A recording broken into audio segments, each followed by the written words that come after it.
তো বন্ধুরা, আজকে একটি নতুন ভিডিও নিয়ে এসে পড়েছি। আশা করি ভিডিওটি ভালো লাগবে। তো আজকে ভিডিওটি কোনো ব্লগ না, আজকে হঠাৎ বসে থাকতে থাকতে একটা জিনিস দেখে একটা কথা বলার খুব ইচ্ছে করলো। যে আমরা সবাই কাজের মধ্যে অনেক কাজ নিয়ে মাথা মারি, যে এই কাজটা করব না, এটা ছোট কাজ, এটা বড় কাজ, বা কোম্পানির কোনো কাজ করব। কিন্তু আমি একটা জিনিস দেখলাম, যে তোমাদেরকে দেখাচ্ছি। এই সামনে যে লেবারগুলো, এরা হলো মাল টাল এগুলো সব লোড করে গাড়িতে।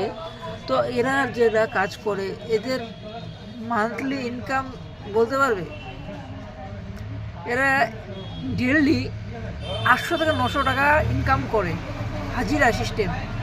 তা 800 টাকা যদি আমরা হিসাব করি, 800 ইন্টু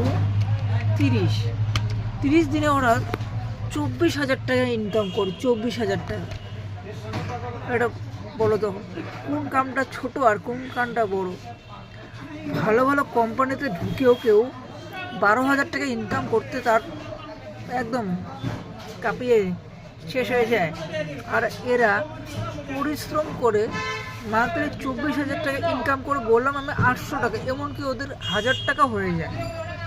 1000 টাকাও প্রতিদিন হয়ে যায়, 1000-1200 হয়। তো এটাই বলবো, কোনো কামকে কেউ ছোট বলবে না।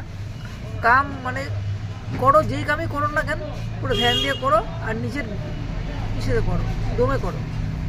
কেন কি হলো, ওই কোম্পানির কাম করবো, লোকে বলবে যে কোম্পানির কাম করব, বা কোনো একটা বিষয়তে ভালো কাম, হ্যাঁ করো, না করো ওটা বলতেছি না, করো। কিন্তু কেউ যদি ছোট কাম করে, তাকে কোনোদিনও বলবে না যে এটা তার কামটা ছোট।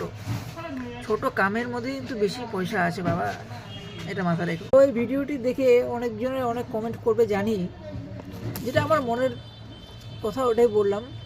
যদি ভালো লাগে শেয়ার করে লাইক করে দিও, আর চ্যানেলটিকে সাবস্ক্রাইব করে দিও। তো আজকের জন্য এতটুকুই, আসবো একটা নতুন ভিডিও নিয়ে। আজকের জন্য বাই।